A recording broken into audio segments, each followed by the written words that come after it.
어느 목사님의 환자 임종을 맞으러 병원에 갔습니다. 마침 환자 가족들은 모두 나가고 목사님과 환자만 남았습니다.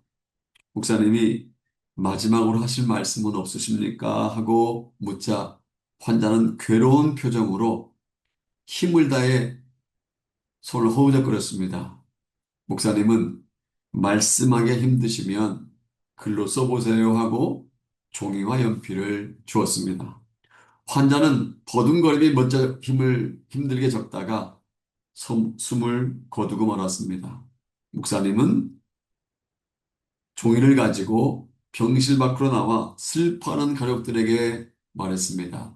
우리의 의로운 형제는 주님 곁으로 평안히 가셨습니다. 이제 고인의 마지막 유언을 제가 읽어드리겠습니다. 하고는 종이를 펴서 큰 소리를 읽기 시작했습니다.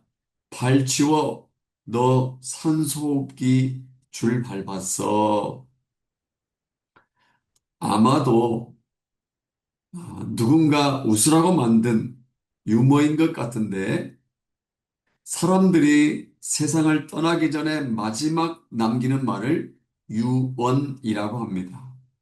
일반적으로요, 유언은요, 그 사람이 평소 생각하고 있는 것이나 마지막으로 부탁하고 싶은 것들을 포함하고 있는 인생에서 가장 마지막으로 하는 말이기 때문에 매우 의미가 있습니다. 그래서 제가 유명한 사람들의 유언을 한번 조사해 보았습니다. 모든 시대를 망라해서 최고의 철학자라고 일컬어지는 소크라테스는 이런 유언을 했다고 합니다. 아스 큘레피우스에게 수탉 한 마리 빚진 게 있어. 프랑스 루이 14세는 이런 말을 남겼다고 합니다. 왜 우느냐? 내가 영원히 살 것이라고 생각했느냐? 죽는 것이 사는 것보다 더 힘들구나. 미국의 뮤지컬 감독이었던 플로렌스 지그펠드는 죽기 전 자신의 무대에 올린 공연을 상상하며 이러한 유언을 남겼다고 합니다. 막을 내려라. 빠른 음악을 틀고 조명을 준비해 마지막 대단원을 준비하라고. 멋지군. 쇼는 정말 멋졌어. 정말 멋있었어. 그리고 숨을 거두었다고 합니다. 또 사형 집행인이 마지막 소원이 무엇인가라고 물었을 때 고 안중근 의사는 조용하게 입을 열어 이런 유언을 남겼다고 합니다. 5분만, 5분만 시간을 주십시오. 책을 다 읽지 못했습니다. 그리고는 5분 동안 읽고 있던 책의 마지막 부분들을 다 읽고 주위에 있는 사람들 고맙다는 인사를 한 후 사형당에 숨을 거두었다고 합니다. 길선주 목사님은 마지막 이 땅을 떠나기 전에 빛나는 얼굴로 이렇게 말했다고 합니다.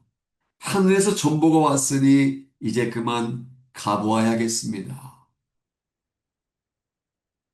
또 종교 개혁에 앞장섰던 존 칼뱅은 이렇게 말했다고 합니다. 사람은 죽을 때의 모습에서 그 삶이 어떠했는지 알 수 있다. 그렇습니다. 마지막 남긴 유언을 보면 그 사람의 인생을 어느 정도까지나 알 수가 있습니다. 여러분에게 질문합니다. 여러분은 어떻습니까? 만약 여러분들이 이 세상을 떠난다면 여러분들은 마지막으로 무슨 유언을 남기고 싶습니까? 아무도 모르게 숨겨놓은 부동산에 대한 유언을 하시겠습니까? 아니면 그동안 체험한 성공 비결에 대해서 자녀들에게 유언을 하시겠습니까? 여러분은 무슨 유언을 할 것 같습니까? 오늘 본문도요, 어떻게 보면 유언이라고 할 수 있습니다. 430년 동안 애굽에서 종살이하는 이스라엘 백성들을 이끌고 40년 만에 요단강 동편에 도착한 모세가 세상을 떠나기 전에 남긴 여러 말들 중에 하나가 오늘 본문에 기록되어 있기 때문입니다. 저는 오늘 본문을 가지고 기억하라, 생각하라 라는 제목으로 함께 은혜를 나눌까 합니다. 기억하라, 생각하라. 오늘 본문 말씀은 모세의 유언이자 고별 설교라고 할 수가 있습니다. 이스라엘 백성을 애굽으로부터 인도해낸 모세는 나이가 120세가 되었습니다. 이제 자신의 운명이 얼마 남지 않았다는 것을 알고 있었습니다. 더구나 자신은 약속의 땅인 가나안에 들어가지 못할 것을 알고 요단강 건너편에 서서 살아가는 동족들에게 마지막으로 유언을 하게 됩니다. 앞서 말씀드린 것처럼 일반적으로 마지막에는요, 시시한 말을 하지 않습니다. 가장 중요한 말을 남기기 때문에 오늘 본문은 그가 지금까지 120년 동안 살아오면서 이야기한다는 어떠한 이야기보다 가장 중요하고 가장 필요한 말씀이라고 할 수 있습니다. 오늘 본문 7절을 보면 모세는 매우 중요한 것을 말하고 있습니다. 다 같이 7절 말씀, 7절 말씀 다 같이 보겠습니다. 7절 띄워주세요. 옛날을 기억하라. 역대 연대를 생각하라. 네 아버지에게 물어라. 그가 네게 설명할 것이요. 네 어른들에게 물어라. 그들이 네게 말하리로다. 여기 보면 옛날을 기억하라. 역대 연대를 생각하라라고 합니다. 이 말을 좀 더 쉽게 우리에게 적용해 본다면 이렇게 말할 수 있습니다. 과거를 돌아보라. 하나님이 너의 삶에 어떻게 섭리하셨는지를 또 모세 이 말을 지난주에 있었던 시드니에서의 사역을 적용해 본다면 이렇게 말할 수 있습니다. 2026년도 하모니 수련회를 돌아보라. 하나님이 어떻게 함께 하셨는지를 또 우리 교회에 적용해 본다면 이렇게 얘기할 수 있습니다. 창립된 후 지난 5년 동안을 돌아보라. 하나님께서 우리 월드 하모니 교회를 어떻게 인도하셨는지를 이런 뜻입니다. 물론 과거가 우리의 미래를 보장해 주지는 않습니다. 하지만 우리는 과거를 돌아봄으로 그 과거를 거울 삼아 앞으로 나아갈 수가 있습니다. 이제 오늘 본문을 통하여 이스라엘 백성들과 함께 하셨던 하나님께서 과연 우리를 어떻게 보살피시고 어떻게 인도하셨는지를 살펴보도록 하겠습니다. 본문을 보면 우리에게 세 가지 교훈을 하고 있습니다. 첫째로 하나님께서는요, 우리를 보호하셨습니다. 본문은 과거 이스라엘 백성들이 받은 은총을 상기시켜주고 있습니다. 옛날을 기억하라로 시작되는 본문은요, 이스라엘 백성을 선택하여 당신의 백성으로 삼아 주신 것부터 시작해서 출애굽한 이후 40년 동안 광야에서 보여주신 사실을 쭉 서술하고 있습니다. 그 중에 10절을 보면요, 마치 한 폭의 그림처럼 묘사하고 있습니다. 다 같이 10절 말씀 함께 보겠습니다. 여호와께서 그를 황무지에서 짐승이 부르짖는 광야에서 만나시고 호위하시며 보호하시며 자기의 눈동자같이 지키셨도다. 이 말씀을요, 그냥 읽으면 말씀 속에 들어있는 의미를 놓칠 수가 있습니다. 따라서 그냥 읽지 말고 당시의 상황으로 돌아간 것처럼 상상하며 읽어야 합니다. 그러면 다른 느낌이 들 것입니다. 여러분, 광야는요, 물도 흐르지 않고 변변한 나무도 없고 돌과 모래만 가득한 곳입니다. 이집트 단기 선교 때 가봐 알았지만 180km, 시속 200km를 1시간, 2시간 달려도 겨우 어쩌다 한 번씩 볼 수 있는 씨띠나무밖에 없습니다. 돌과 모래만 가득하고 물도 보이지 않습니다. 들짐승들의 울음소리만 들리는 바로 그곳이 광야입니다. 그곳에서 어떻게 했다고요? 하나님께서 이스라엘 백성을 만나시고 호위하시고 보호해 주셨다는 것입니다. 그런데 하나님께서 이스라엘 백성들을 어떻게 보호하신 줄 아십니까? 당신의 눈동자같이 지키셨다고 합니다. 우리 잘 인식하지 못하지만 우리 눈동자는요, 우리 신체 부위 중에 가장 귀중한 것 중에 하나입니다.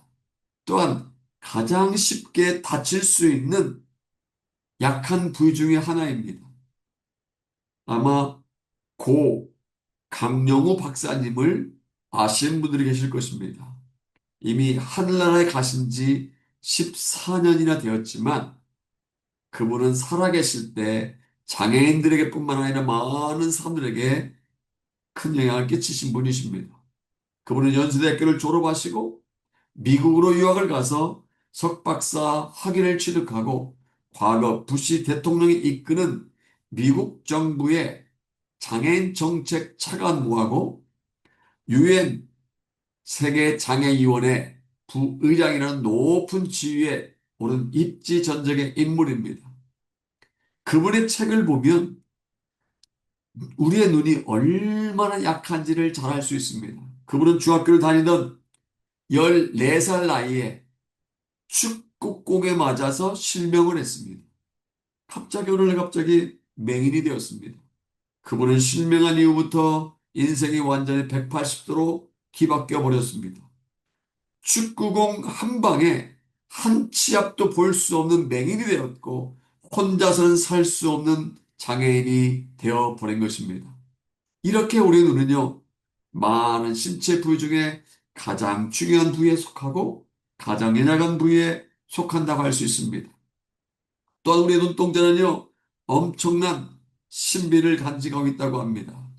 안과 의사들에 의하면 우리의 눈동자에는 자동으로 조절하는 특별한 기능이 있다고 합니다. 예를 들어, 우리의 눈에 먼지나 모래와 같은 이물질이 들어오려고 하면 어느새 눈꺼풀이 감겨져서 눈동자를 보호한다는 것입니다.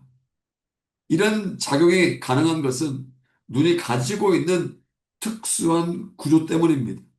현재까지 밝혀진 바로는 사람의 눈엔 자그마치 30만 개의 회로가 있다고 합니다. 또 1억만 개의 신경세포가 있다고 합니다. 그래서 아무리 작은 것이라도 눈에 들어오려고 하면 이것을 눈동자가 감지하고 눈꺼풀에게 즉시로 지시해서 자동으로 감기게 해서 보호한다는 것입니다. 이렇게 눈꺼풀을 조절할 수 있는 능력이 어떻게 생겼을까요? 하나님께서 처음 인간을 만드셨을 때 그러한 능력을 주신 것입니다. 할렐루야. 가장 중요한 신체 부위 중에 하나인 눈동자를 보호할 수 있는 능력을 이미 하나님께서 주신 것입니다. 그러므로 하나님께서 눈동자 같이 지켜주셨다는 말은 최우선적으로 아껴주셨다. 아주 조심스럽게 보여주셨다. 이런 의미입니다. 하나님께서는요, 이스라엘 백성들을 광야 40년 동안 우리의 눈동자 같이 보호해 주시고 지켜주셨다는 것입니다. 그런데 이것은 단지 이스라엘 백성들에게만 해당되는 말이 아닙니다. 우리 중에 아무도 하나님의 은혜를 받은 적이 없다고 말할 수 있는 사람은 없습니다.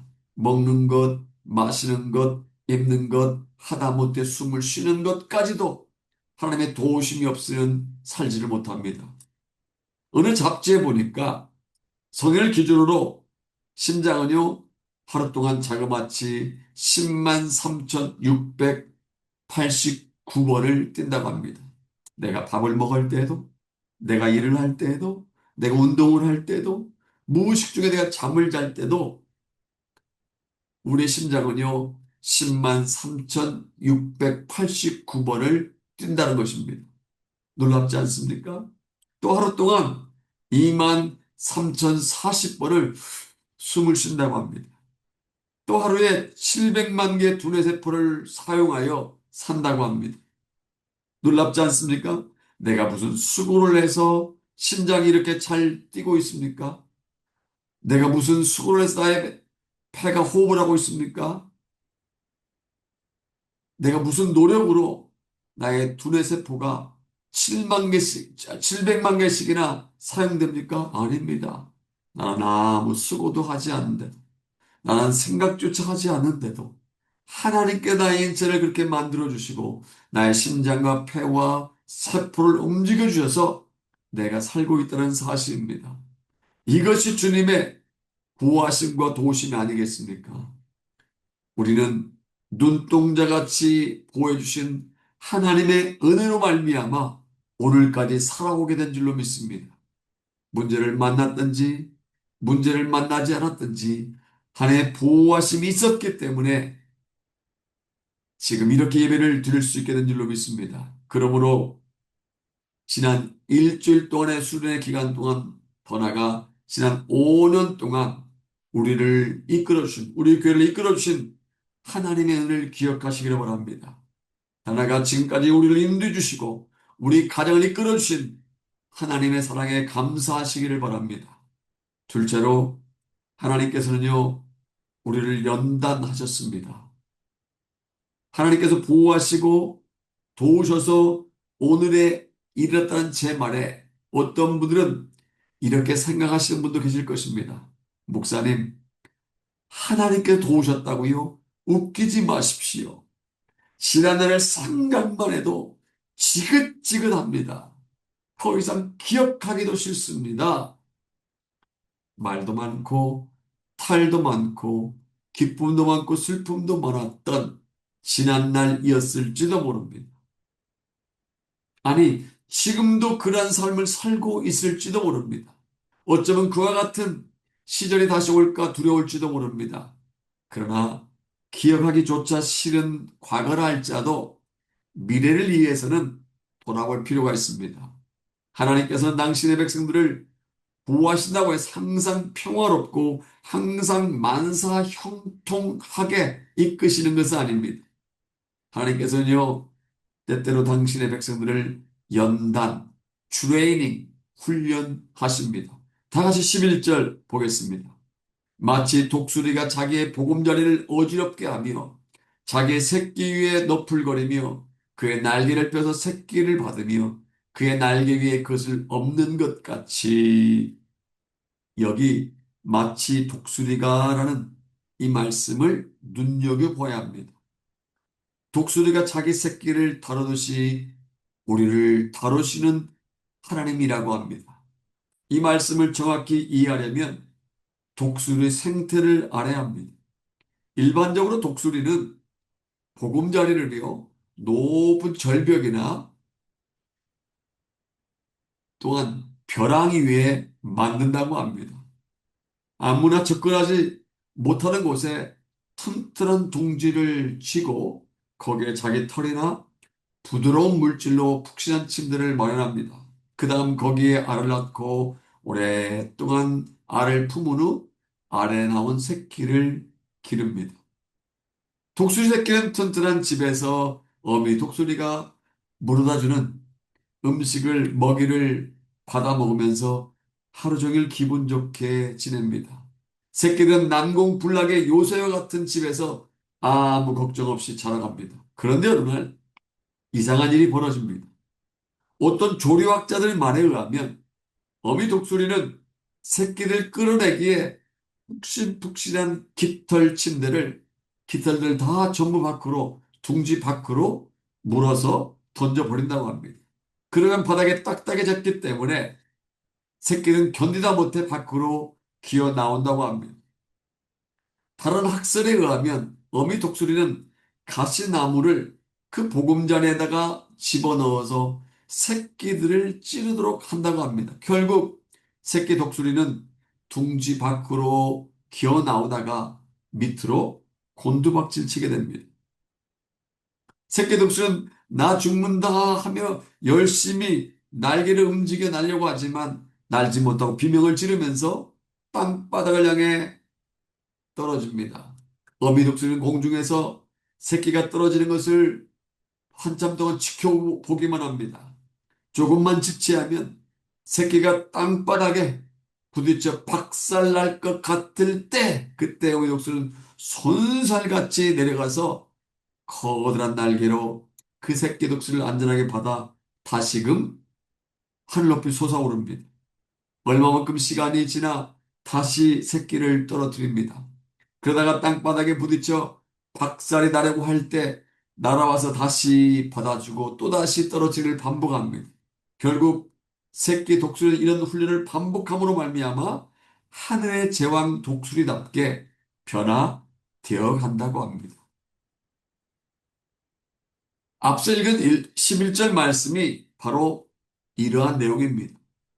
독수리 새끼 훈련 방식에 비유하여 하나님께서 이스라엘 백성들을 당신의 백성답게 양육하기 위하여 광야에서 연단하셨다는 것입니다.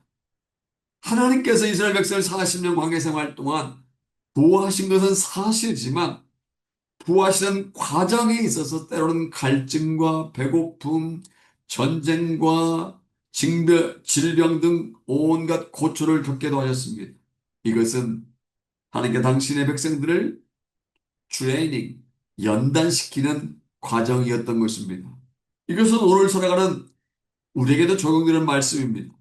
하나님께서는요, 저와 여러분들을 천국 시민으로 양육하기에 때때로 우리에게 환난을 통과하게 하십니다. 당신의 종으로 만들기에 우리를 천국 시민으로 양육하기에 당신의 그릇으로 준비시키기에 당신의 일꾼으로 만들기에 연단을 하십니다. 아마 이 자리에도 가정에 가슴 아팠던 일들을 경험한 분들이 있을 것입니다. 사랑 자녀가 말썽을 일으키기도 하고 건강에 적신호가 오기도 하고 경하던 사업에 갑자기 문제가 생겼던 분들이 있을 것입니다. 교회적으로도 아끼고 사랑하던 분이 떠나기도 하고 말씀으로 잘 양육되어 가던 형제가 하루아침에 예배를 멈춘 것을 보면서 가슴 아프게 생각하는 분도 있을 것입니다. 목사인 저도 가슴 아프게 됐습니다. 그러나 오늘 본문처럼 영적인 시각으로 본다면 그러한 아픔이 우리를 연단시키기 위한 하나님의 사랑임을 깨닫게 됩니다. 베드로전서 1장 7절에서 말씀하는 것처럼 하나님께서 연단시키기 위해 우리를 물 가운데로 지나가게도 하시고 불 가운데로 통과하게 하십니다.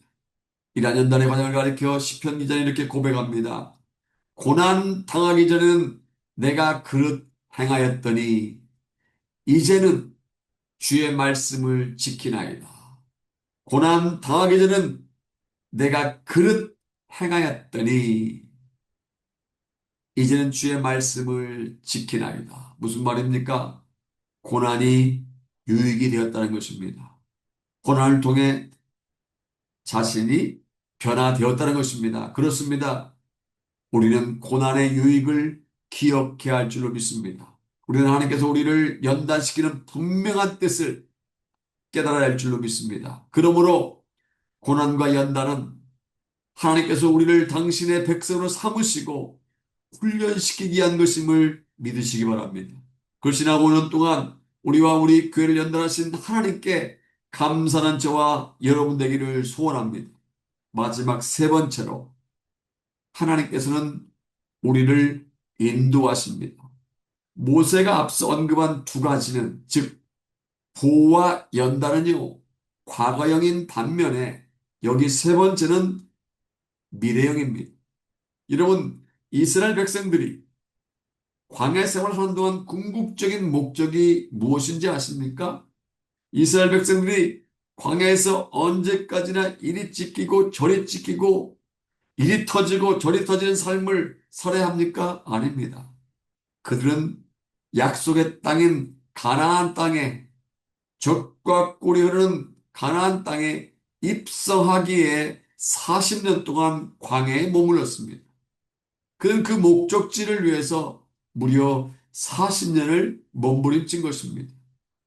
그는 그들의 행진 방향과 가나안이 정반대일 때 하나님을 의심하기도 하고 많은 고난이 닥쳤을 때 하나님을 배반하기도 했습니다. 물이 없어 목마를 때, 먹을 것이 없어 굶주릴 때 하나님과 모세를 향해 불평과 원망을 쏟아냈습니다. 그러나 하나님께는 변치 않고 결국 당신의 계획대로 조금씩 조금씩 조금씩 그들을 가나안으로 인도해 주셨습니다. 다 같이 12절과 13절을 보겠습니다. 같이 읽겠습니다. 여호와께서 홀로 그를 인도하셨고 그와 함께한 다른 신이 없었도다. 여호와께서 그가 땅의 높은 곳을 타고 다니게 하시며 밭에 소산을 먹게 하시며 반석에서 꿀을 굳은 반석에서 기름을 빨게 하시며 우리 현재 어려움 가운데 있을지라도 좌절하지 않을 수 있는 이유는 하나님께서 우리를 인도해 주시기 때문입니다. 믿으십니까?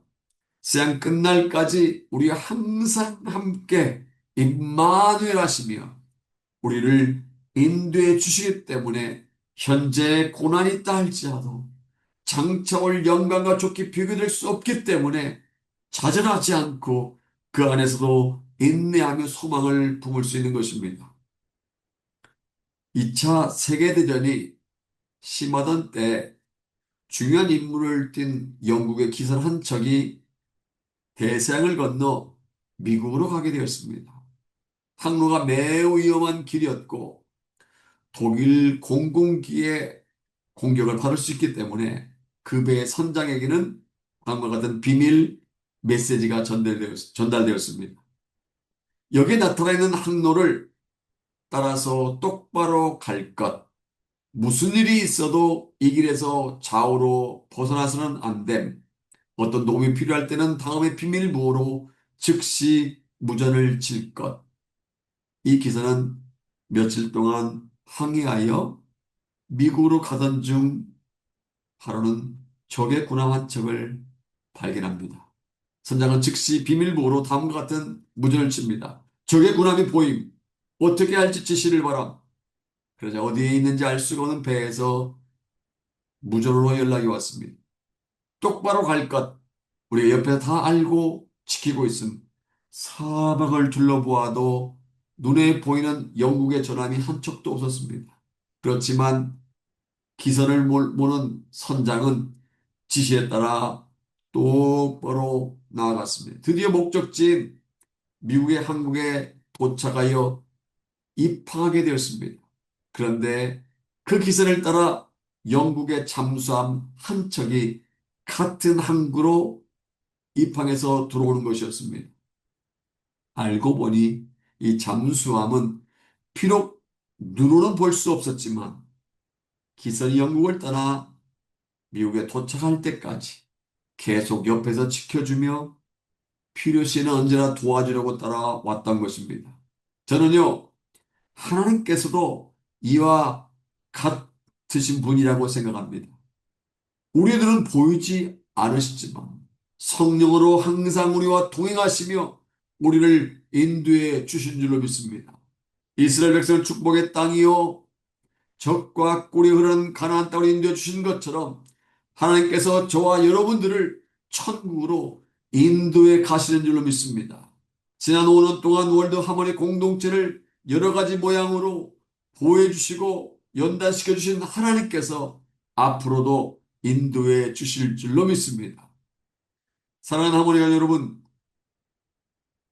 이제 한 사람을 소개하고 말씀드리겠습니다. 제가 자주 소개하는 분입니다. 지금 천국에 가셨지만 고 빌리그람 목사님과 함께 동역을 했던 분 가운데 한국인이 있습니다. 킴 웍스라는 그러한 시각 장애인입니다. 그분은 6.25 전쟁 때 폭탄이 떨어져서 그 폭탄의 파편이 눈에 들어가 실명을 한 후에 고아원에서 자라다가 10살 때 미국의 신실한 크리스찬 가정에 입양이 되었습니다. 그래 미국에 살게 됩니다. 그리고 인디아나 주립대학에서 공부를 하고 또 오스트리아 비엔나에서 음악을 공부하여 훌륭한 성악가가 되었습니다. 이러한 그녀가 예수를 믿고 나서 빌리그레암 목사님과 함께 전도 집회를 할 때마다 이렇게 간증을 했다고 합니다. 사람들이 맹인인 나를 인도할 때 저 100m 전방에 뭐가 있다고 말하지 않습니다. 단지 앞에 물이 있으니 건너뛰라고 말하고 층계가 있으니 발을 올려놓으라고 말합니다. 내가 날 인도하는 분을 믿고 한 걸음씩 한 걸음씩을 옮기기만 하면 나는 가고자 하는 목적지에 반드시 도착을 합니다. 하나님 우리를 인도하는 방법도 이와 같습니다. 우리는 10년 후를 알지 못합니다. 20년 후도 알지 못합니다. 또 알고자 하지도 않습니다. 오늘 무엇을 해야 할 것인가를 우리에게 보여주시는 그 하나님께 믿음으로 순종하며 오늘을 살면 하나님은 내일을 인도하셔서 마침내 내 생애를 하나님이 약속하시고 계획하신 그곳에 도달케 하실 것입니다. 그렇습니다. 하나님은요, 우리 인생의 진정한 가이드이십니다. 하나님 이스라엘 백성들이 블레셋과의 전쟁을 피해 우회하도록 인도하셨고, 구름 기둥과 불 기둥으로 보호해 주셨고, 가나안에 들어가기까지 물과 만나와 메추라기를 공급해서 먹게 하셨습니다.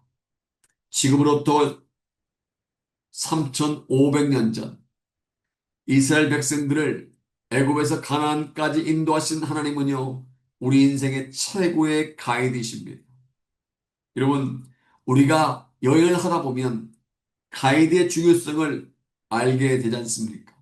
좋은 가이드를 만나면 여행하는 동안 유익한 정보를 많이 얻게 되고 즐거운 시간을 보내는 반면에 그렇지 않은 가이드를 만나면 여행하는 동안 즐겁기보다 오히려 기분이 상하고 빨리 집에 돌아가면 좋겠다는 생각을 하게 됩니다.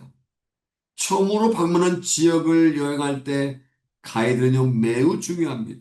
마찬가지로 한 번뿐인 일생인 인생을 살아갈 때 인생의 가이드는 매우 중요합니다. 하나님께서는 지난 5년 동안 우리 공동체를 보호해 주시고 연단시켜 주셨습니다. 그리고 앞으로도 원대한 마스터 플랜을 가지고 우리를 인도해 가실 것입니다. 중요한 것은 관광 가이드보다 앞서가면 길을 잃어버리는 것처럼 최고의 가이드이신 하나님보다 앞서가면 안 된다는 것입니다. 관광 가이드의 지시에 따르는 것이 안전한 여행을 하는 지름길인 것처럼 최고의 가이드이신 하나님의 지시에 따라야 한다는 것입니다. 그러므로 지금까지 보호하시고 연단시켜 주신 하나님을 기억하시기 바랍니다. 그리고 월드 하모니 공동체를 가장 합당한 길로 인도해 가시는 여호와 이레 하나님을 생각하시기 바랍니다. 영국의 기선이 잠수하면서 명령한 대로 나아갈 때 안전하게 목적지에 도달할 수 있었던 것처럼 어느 누구보다도 최고의 가이드이신 하나님 말씀의 순종함으로 말미암아 여호와 일의 손길을 경험하는 저와 여러분 되시기를 주님의 이름으로 축복합니다. 아멘.